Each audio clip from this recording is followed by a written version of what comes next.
Fala pessoal, vamos lá? Retomando, vamos dar continuidade ao estudo que estávamos fazendo no bloco anterior, iniciando aí o quarto bloco. O deferimento da inscrição dar-se-á após prévia consulta aos órgãos técnicos do juizado, ouvido o Ministério Público. Então, o interessado em adotar, ele vai peticionar ao magistrado, ao juiz, né, com todas aquelas condições, cumprindo aqueles pré-requisitos previstos na norma, e antes do magistrado prolatar a sua decisão, prolatar a sentença, se sim ou se não, ele vai ouvir os órgãos técnicos do judiciário, do juizado, e ouvir também o Ministério Público a respeito.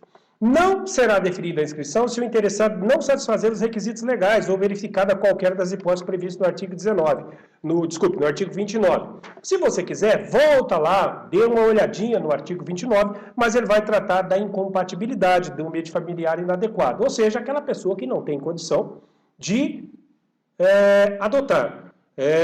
O local onde ela convive não é adequado para ter uma criança. E tudo isso vai ser levado em conta pelo magistrado. Mas só não será concedido, ou seja, só não será deferido, se o cidadão que pleiteou esta adoção, colocar seu nome na fila para a adoção, nesse cadastro de adoção, estiver em qualquer dos pontos, ou permear por qualquer dos pontos do artigo 29. Certo? Dê uma olhada lá no artigo 29, leia ele na sua integralidade e fala, então, se tiver isso aqui, o juiz não vai conceder. Maravilha? Vamos lá.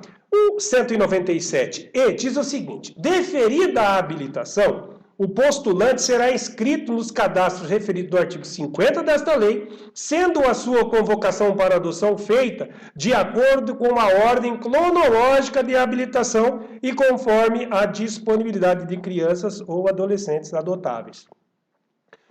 A fila, ou seja, o cadastro, segue uma ordem cronológica. Quem fez primeiro, consequentemente, tem a preferência, vamos dizer assim. Isso é a ordem cronológica, ou seja, chegou primeiro, está na frente, chegou depois, vai estar para depois, certo?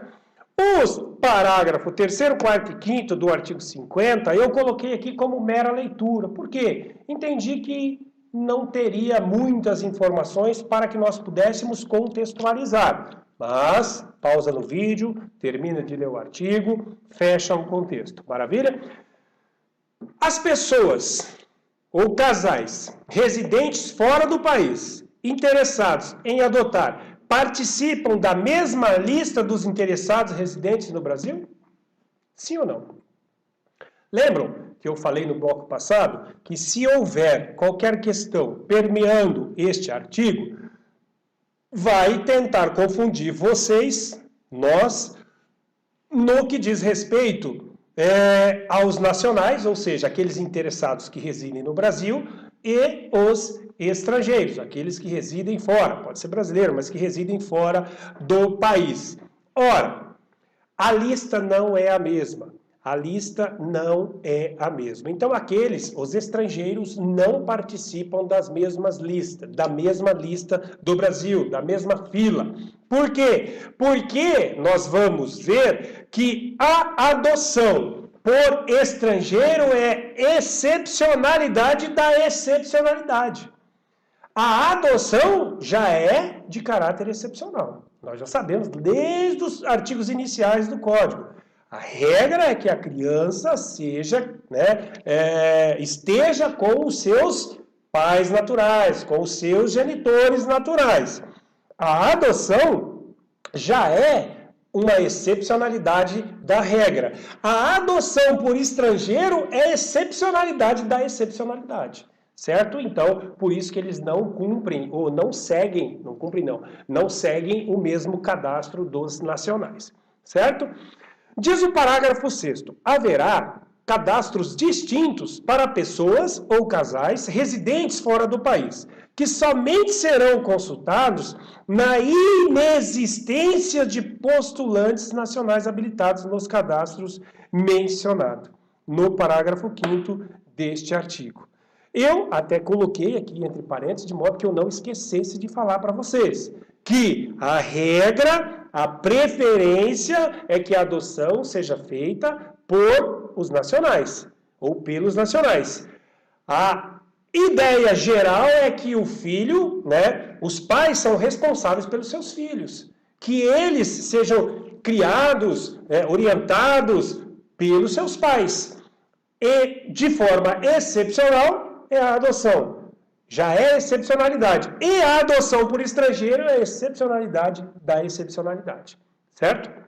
Cuidado com esse tipo de informação, vindo em questão, colocando em casos hipotéticos e dando preferência a estrangeiro. Não há nenhuma hipótese, até onde nós estudamos, que terá essa prioridade. Primeiro, o juiz vai seguir o lógico. Primeiro, todas as possibilidades do filho manter-se com seus pais. Não existe essa condição, o próximo passo é a adoção. A adoção, a ideia da adoção deve ser feita pelos nacionais, por isso as duas listas, das crianças e dos interessados em adotar. E aí a última hipótese seria a adoção por estrangeiro, na inexistência de interessados aqui no nosso país. Certo?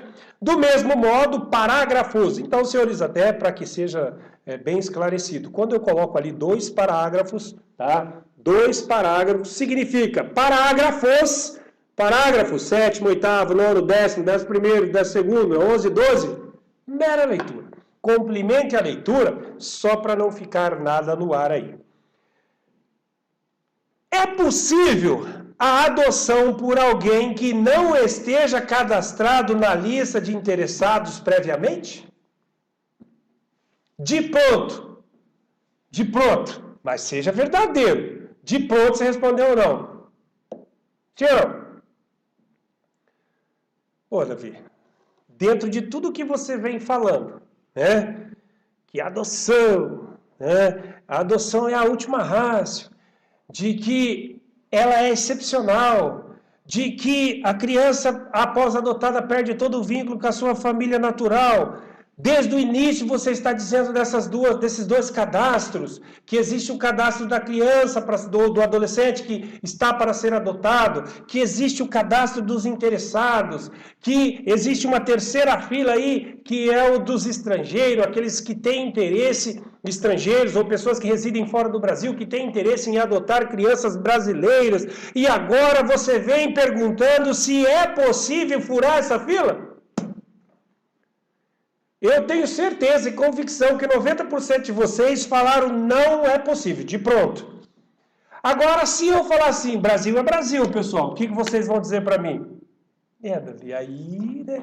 O jeitinho brasileiro, ele sempre acontece. Não, não é jeitinho brasileiro, eu estou fazendo isso só para enfatizar, para marcar esse ponto aqui, para que vocês, caso ocorra qualquer ponto da prova permeando ou passeando por esse contexto, vocês tenham fixado isso na cabeça de vocês. Não é jeitinho brasileiro, não. A lei prevê, mas a lei determina ou dita a regra que isso pode ocorrer. Então, senhores, é possível sim. Somente poderá ser deferida a adoção em favor de candidato domiciliado no Brasil, não cadastrado previamente nos termos desta lei. Então, é possível sim. E não é jeitinho brasileiro. A lei determina quando haverá ou quando ocorrerá essa excepcionalidade. Que aquele que tem o interesse de adotar não participou da fila do cadastro, mas vai adotar. Agora, façamos aqui um parênteses. O fato de não estar na fila e poder adotar não significa que vai ter privilégios. Ele vai ter que cumprir todos aqueles pré-requisitos. Ele só não estará participando da fila, do cadastro antecipado. Todavia, para que se conclua essa adoção, é necessário que ele cumpra os pré-requisitos, certo? Então não é oba-oba, não. Ele apenas não está antecipadamente na fila, mas para a conclusão da adoção é necessário que ele cumpra todos os pré-requisitos. O que a lei diz? Se tratar de pedido de adoção unilateral, for formulada por parente com o qual a criança ou adolescente mantenha vínculos de afinidade e afetividade. E ainda, oriundo o pedido de quem detém a tutela ou guarda legal da criança maior de 3 anos ou adolescente, desde que o lapso temporal ou lapso de tempo de convivência comprove a fixação de laços de afinidade e afetividade, e não seja constatada a ocorrência de má-fé ou qualquer das situações previstas nos artigos 237 ou 238, que nós falaremos deles lá na frente já em fase final do curso aí do estudo sobre a Lei 8069/90, o Estatuto da Criança, onde trata aqui dos crimes. Certo, senhores? Então, é possível, mas desde que ele preencha esses requisitos determinados na norma. Pode ser um pedido de adoção unilateral, se for formulada por parente que a criança já tenha um tipo de vínculo, uma certa afinidade, e ainda oriundo do pedido de quem detém tutela ou guarda legal de criança maior de 3 anos. O que, se eu fosse vocês, eu faria, eu dava uma circulada nesses 3 anos aí, porque pode ocorrer aqui uma alteração apenas de idade, aqui colocar de 4 anos, 5 anos. A ideia lá não é colocar todas as questões certas, é te confundir mesmo e fazer com que você erre. Certo, senhores? Então vamos lá. Dando continuidade. Do mesmo modo, os parágrafos 14 e 15, mera leitura. Pause, vá lá, conclua a leitura. E aí, vamos dar um salto aqui. Artigos 5.1, 2, 5.2a, 5.2b, 5.2c, 5.2d. Apenas leitura. Não enxerguei nada que pudesse chamar a atenção para uma possível questão, na minha concepção, certo? Então, por isso que cabe vocês dar uma lida para desencargos de consciência, para arrematar o que a gente já vem estudando aqui, certo? Encerrando essa parte, vamos agora no que diz respeito a direito, educação, cultura, ao esporte e ao lazer. Importante uma leitura na íntegra, trata-se de um capítulo, tranquilo, né? Se nós pensarmos na ideia tudo para criança, é mais certo que nós vamos optar corretamente na hora da prova. Mas estamos aqui para analisar artigo por artigo, dentro do que nós já conversamos. Inteligência do artigo 53 diz que a criança e o adolescente têm direito à educação, visando ao pleno desenvolvimento de sua pessoa, preparo para o exercício da cidadania e qualificação para o trabalho, assegurando-se-lhes igualdade de condições para o acesso à permanência na escola, direito de ser respeitados por seus educadores, direito de contestar critérios avaliativos, podendo recorrer às instâncias escolares superiores, direito de organização e participação em entidades estudantis.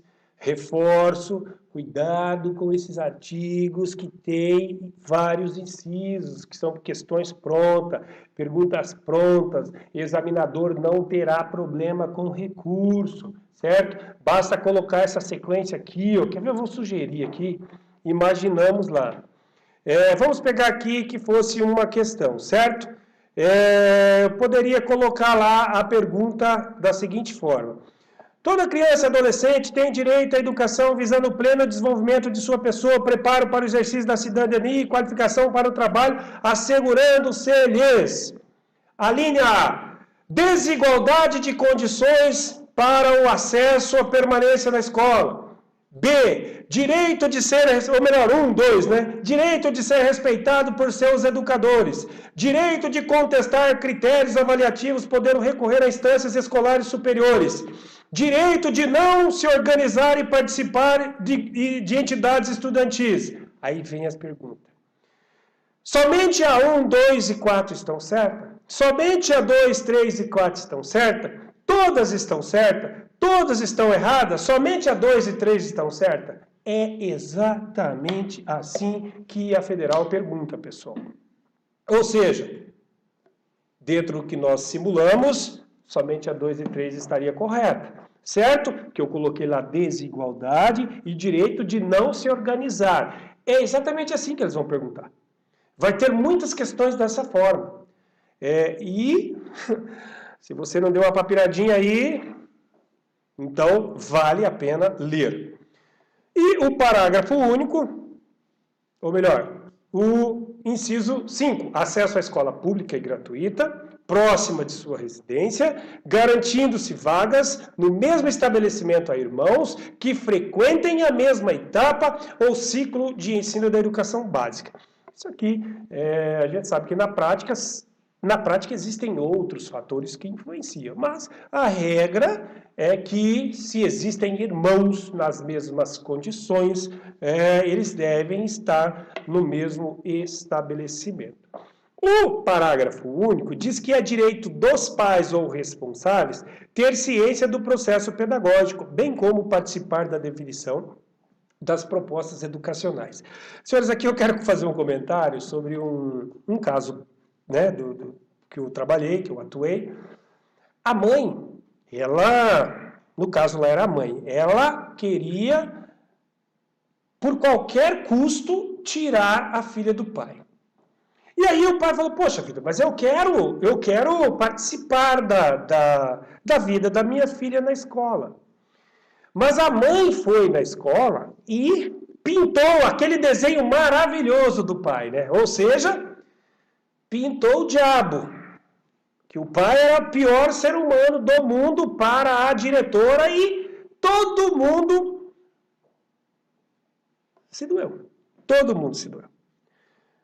Mas assim, isso não é mal da diretora e nem da professora. Nós, brasileiros, nós adoramos a desgraça como sociedade. Você quer ver todo mundo se consolidar? Ah, a pessoa está doente. Meu Deus, coitadinho. Aí passa no Facebook. Ah, que a criança está doente. Nossa, que dozinho, né? Nós, cidadãos, nós brasileiros, nós temos esse mal. Nós nos sentimentalizamos pelos outros. E nesse caso hipotético que eu estou trazendo aqui, hipotético, mas foi uma prática lá, né? Claro que eu não estou discorrendo na essência dele, mas onde foi o estatuto para aquelas que têm a obrigação? Porque o diretor da escola, ele tem responsabilidade, todos nós temos, mas o diretor, ele é destacado. Né? Os responsáveis por entidades onde estão crianças e adolescentes, poxa vida, eles têm responsabilidades. E isso aqui, a Lei 8069/90, cai também nos concursos para professor. Né? Concursos voltados para a educação. E o parágrafo único do artigo, ele é claro, é direito dos pais. Só seria justo proibir o pai se houvesse uma sentença judicial determinando isso. Fora! Não. Mas, para enfatizar bem isso aqui, porque toda essa história que eu contei é para colocar na cabeça de vocês que é direito dos pais, salvo encontrarem uma decisão judicial. Certo? Vamos lá. Continuando. É dever da instituição de ensino, clubes e agremiações recreativas e estabelecimentos congêneros assegurar medidas de conscientização, prevenção e enfrentamento ao uso de dependência de drogas ilícitas. É dever do Estado assegurar à criança ou ao adolescente ensino fundamental obrigatório e gratuito, inclusive para os que a ele não tiveram acesso na idade própria. Você beija lá, né? O antigo Mobral, né? No meu tempo aí. Os colegas aí nós que somos da mesma idade ou próximo disso vão lembrar, né, o que é o Mobral. Hoje o pessoal já nem sabe mais. Então é o CBJ aí, né, aquelas pessoas que no momento que era para estarem em uma sala de aula não tiveram oportunidade. então voltam posterior para estudar e deve ser garantido, né, esse ensino fundamental obrigatório e gratuito, inclusive para esses, certo? Progressiva extensão da obrigatoriedade e gratuidade ao ensino médio e ainda atendimento educacional especializado aos portadores de deficiência, preferencialmente na rede regular de ensino. Então, assim, claro que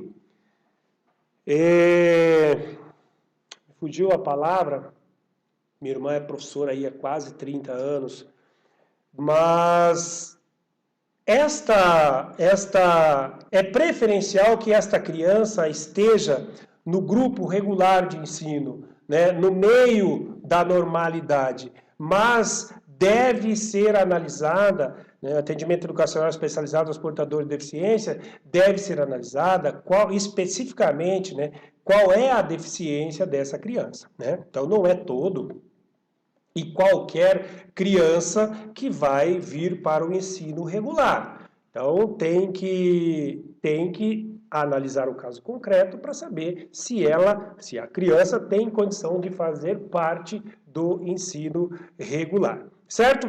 Preferencialmente, sim. Saibam disso. Preferencialmente. Não é obrigatório. É preferencialmente por quê? Porque deve ser analisado o caso concreto para que haja essa inserção, essa integração da criança com portador de deficiência no grupo regular de ensino do grupo de alunos que estudam regularmente. Maravilha? Atendimento em creche pré-escola às crianças de 0 a 5 anos. Obrigatoriedade também das crianças de creche pré-escola do 0 aos 5 anos. Daí o seguinte, a gente vê, né, no nosso município aqui há bastante tempo a gente não se depara com isso, mas várias vezes, enquanto eu era servidor, por muitas vezes eu vi, a gente constatou pessoas, pais, mães, amanhecendo nas filas, ficando dias na frente de creches ali isso faltando semanas para o início, né, a abertura das matrículas para conseguirem uma vaga para seus filhos. E existe a possibilidade também, como é uma previsão legal, e existe a obrigatoriedade aqui do Estado município, né, muitos requerem ao judiciário, né, e pede aí em sede de liminar e, querendo ou não, 99,999% aí que vai ser concedido a liminar e o município deve garantir a vaga a essas crianças. Certo, senhores? Acesso aos níveis mais elevados do ensino, de pesquisa e da criação artística, segundo a capacidade de cada um. Oferta de ensino noturno regular, adequada às condições do adolescente trabalhador, atendimento no ensino fundamental, através de programas suplementares de material didático escolar, transporte, alimentação, assistência e saúde, mera leitura, o acesso ao ensino obrigatório e gratuito é direito público subjetivo. Davi, mas o que é esse acesso ao ensino obrigatório e gratuito, direito público subjetivo? Senhores, circulem esse parágrafo aí, para que a gente discuta ele, para que, eventualmente, se ele aparecer em qualquer questão, vocês já sabem o que é isso. O acesso ao ensino obrigatório e gratuito, ele é direito público subjetivo, ou seja, deve existir, mas você tem a faculdade de aceitar ou não, estudar ou não.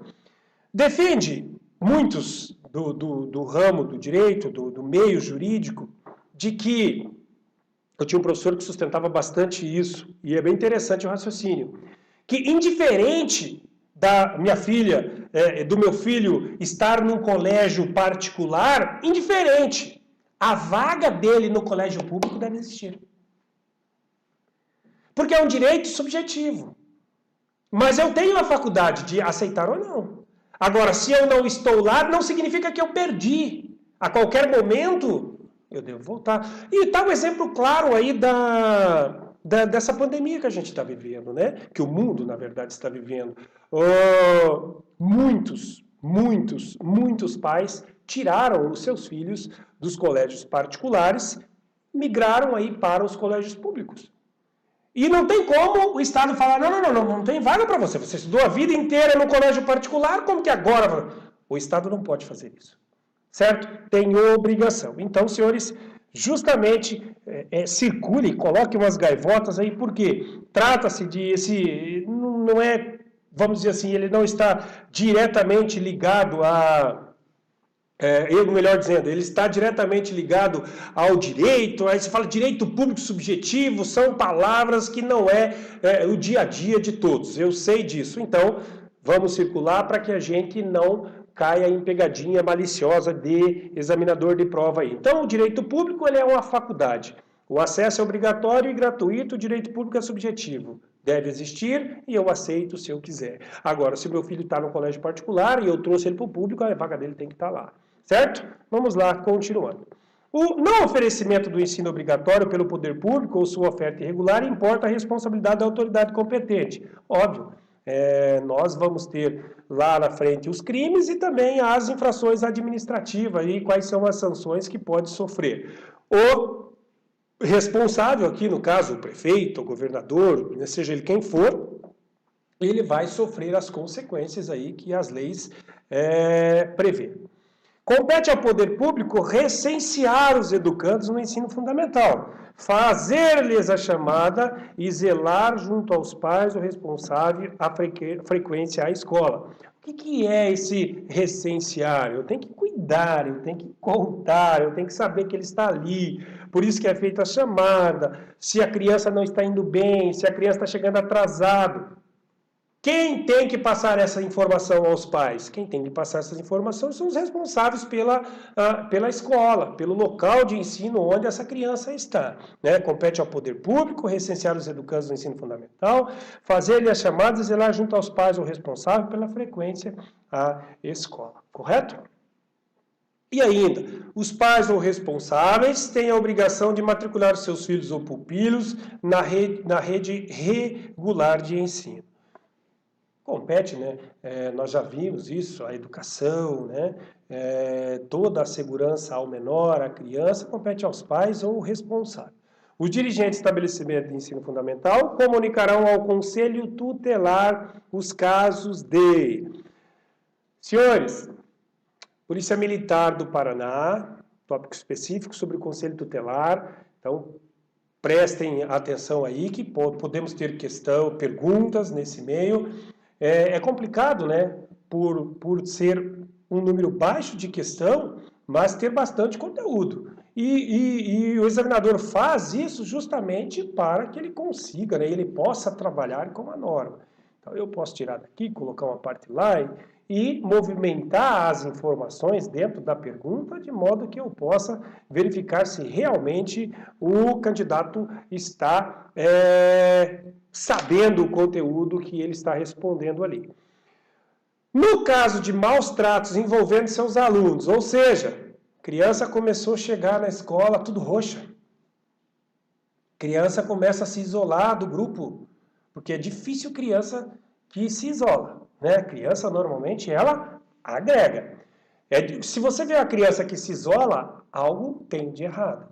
E compete aos dirigentes desses estabelecimentos qualquer anormalidade, claro, além de informar aos pais, ou depende das circunstâncias, não vão informar aos pais, né? Vão informar direto ao Conselho Tutelar. No caso de maus tratos envolvendo seus alunos, Conselho Tutelar.